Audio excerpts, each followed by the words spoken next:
முன்னாடி ஒரு ஆளா நின்றாலும் சரக்கு கிடைக்கிறது ரொம்ப கஷ்டமா இருக்கு. கேட்கிற சரக்கு கிடைக்கல.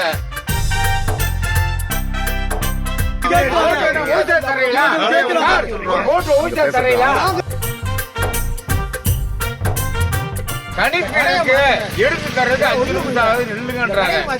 உள்ள இருக்கு சேல்ஸ் மேனா இருந்தாலும் சரி, அட்டெண்டர் இருந்தாலும் சரி, சூப்பர்வைசர் இல்லாத டயத்துல நீங்க போய் எங்க வேணுமாலும் வாங்கி குடிங்க, எங்க வேணுமாலும் வாங்கி குடிச்சுக்குங்க அப்படின்னு ஒரு வார்த்தை வருது எங்களுக்கு. இது வந்து எங்க வீட பக்கத்துல வச்சுக்கிட்டு நாங்க போய் ஆட்டோ பிடிச்சி வந்து சரக்கு வாங்கி குடிக்க வேண்டிய அவசியமும் கிடையாது. இந்த ஏரியா வந்து எங்களுக்காண்டியே டாஸ்மார்க் ஒப்படைச்சிருக்கு. அப்ப எங்களுக்கு இல்லைன்ற போது இந்த கடையை வேற பக்கம் கூட மாத்துங்க. சூப்பர்வைசர் இருக்காரு, சேல்ஸ்மேன் 2 பேரும் இருக்காங்க. எல்லாம் இருந்தாலும் நாங்க ஒரு ஆளா வந்து நின்றாலும், இந்த கடை முன்னாடி ஒரு ஆளா நின்றாலும் சரக்கு கிடைக்கிறது ரொம்ப கஷ்டமா இருக்கு. கேட்கிற சரக்கு கிடைக்கல. 5 ரூபாய் எச்சாச்சும் வாங்கிக்கிறதுக்காக போறீங்க. வந்து வெயிட்டிங் லிஸ்ட்ல நிக்க வைக்கிறாங்க. ஆளே லேட்னாலும் 10 பேர் வேலை பார்க்குறாங்க. 10 பேர் வேலை பார்த்தாலும் அந்த 10 பேர் அவங்க சொல்லிட்டு பாக்குறவங்களும் எங்களுக்கு சரக்கு தர்றதை கஷ்டப்படுறாங்க. இப்ப நான் சொல்ற விஷயத்தை நீங்க எடுக்கணும். அந்த எம்ஆர்பி கண்ட்ரோல் எங்களுக்கு சேவை கிடையாது. நாங்க வந்து பொதுமக்கள் சுகரூர். ஆனா அதே சமயத்துல வந்து கணிக்கணக்கு எடுத்து தர்றது 5 நிமிஷம் நில்லுங்கன்றாங்க. உள்ள இருக்கு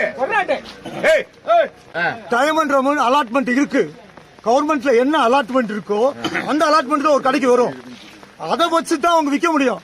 ஒரு 10 அலாட்மெண்ட்ல 10 வந்துச்சுன்னா அது 10 முடிஞ்சாலே திரும்ப நம்ம கொடுக்க முடியாது. அடுத்த இண்டன்ல வரும்போது கொடுக்க முடியும்.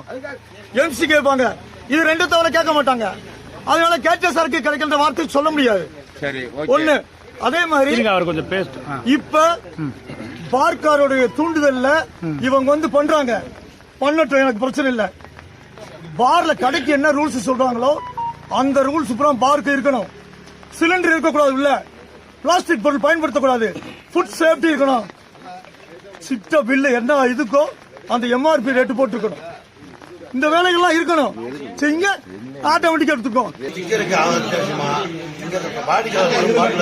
ஸ்டிக்கருக்கு போறது அந்த ஸ்டிக்கரை நாங்க ஒட்டி சூப்பர் ஒப்படைச்சிடறோம். அந்த ஒப்படைச்சதுக்கு ஆதாரமா அவர்கிட்ட கையெழுத்து வாங்கிடுவோம். அந்த கையெழுத்து வாங்க ஆதாரம் எல்லா ரோட்டும் வாங்கிடுவோம். ஆனா இந்த மணிக்கு எனக்கு அந்த காசு எதுவுமே வரல. எவ்வளவு ரூபா? ஏன்னா இன்னைக்கு நேற்று 3 நாளைக்கு முன்னாடி முடிய 9,35,000 ரூபாய் பணம் வர வேண்டி இருக்கு. எவ்வளவு? 10 லட்சம் ரூபா. இன்னும் 1 ரூபாய் அக்கௌண்ட் விடுதலை எனக்கு கவர்மெண்ட் தரல. செய்திகளை உடனுக்குடனும் துல்லியமாகவும் தெரிந்து கொள்ள சப்ஸ்கிரைப் பண்ணுங்க.